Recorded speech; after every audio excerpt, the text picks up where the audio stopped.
Fluency English Podcasts. Thai food. Thai food is internationally famous. Whether chili hot or comparatively bland, harmony is the guiding principle behind each dish. Thai cuisine is essentially a marriage of centuries-old Eastern and Western influences harmoniously combined into something uniquely Thai.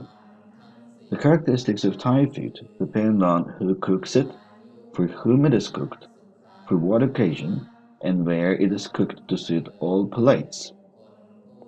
Originally, Thai cooking reflected the characteristics of a waterborne lifestyle. Aquatic animals, plants, and herbs were major ingredients. Large chunks of meat were stewed. Subsequent influences introduced the use of sizable chunks to Thai cooking. With their Buddhist background, Thais shunned the use of large animals in big chunks. Big cuts of meat were shredded and laced with herbs and spices. Traditional Thai cooking methods were stewing and baking, or grilling. Chinese influences saw the introduction of frying, stir-frying, and deep frying. Culinary influences from the 17th century onwards included Portuguese, Dutch, French, and Japanese. Chilies were introduced to Thai cooking during the late 1600s by Portuguese missionaries who had acquired a taste for them while serving in South America. Thais were very adept at siamesizing, foreign cooking methods, and substituting ingredients. The ghee used in Indian cooking was replaced by coconut oil and coconut milk substituted for other daily products. Overpowering pure spices were toned down and enhanced by fresh herbs such as lemongrass and galangal. Eventually, fewer and less spices were used in Thai curries, while the use of fresh herbs increased. It is generally acknowledged that Thai curries burn intensely but briefly, whereas other curries with strong spices burn for longer periods. Instead of serving dishes in courses, a Thai meal is served all at once, permitting diners to enjoy complementary combinations of different tastes. A proper Thai meal should consist of soup, a curry dish with condiments, a dip with accompanying fish and vegetables. A spiced salad may replace the curry dish.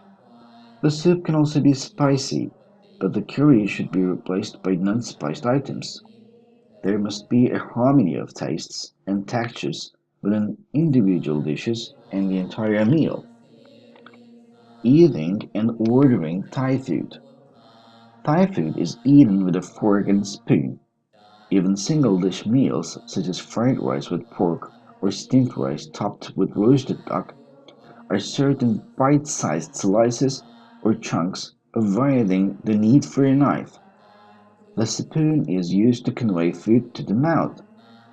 Ideally, eating Thai food is a communal affair involving two or more people, principally because the greater the number of diners, the greater the number of dishes ordered. Generally speaking, two diners order three dishes in addition to their own individual plates of steamed rice, three diners four dishes, and so on. Diners choose whatever they require from shared dishes and generally add it to their own rice. Soups are enjoyed concurrently with rice. Soups are enjoyed concurrently with other dishes, not independently. Spicy dishes, not independently. Spicy dishes are balanced by bland dishes to avoid discomfort. The ideal Thai meal is a harmonious blend of the spicy, the subtle, the sweet, and sour, and is meant to be equally satisfying to eye, nose, and palate. A typical meal might include a clear soup, perhaps beef melon stuffed with minced pork, a steamed dish, mussels and curry sauce, a fried dish, fish with ginger, a hot salad, beef slices on a bed of lettuce, onions, chilies, mint, and lemon juice, and a variety of sauces into which food is dipped. This would be followed by sweet desserts of fresh fruits such as mangoes, durian, jackfruit, papaya, grapes, or melon.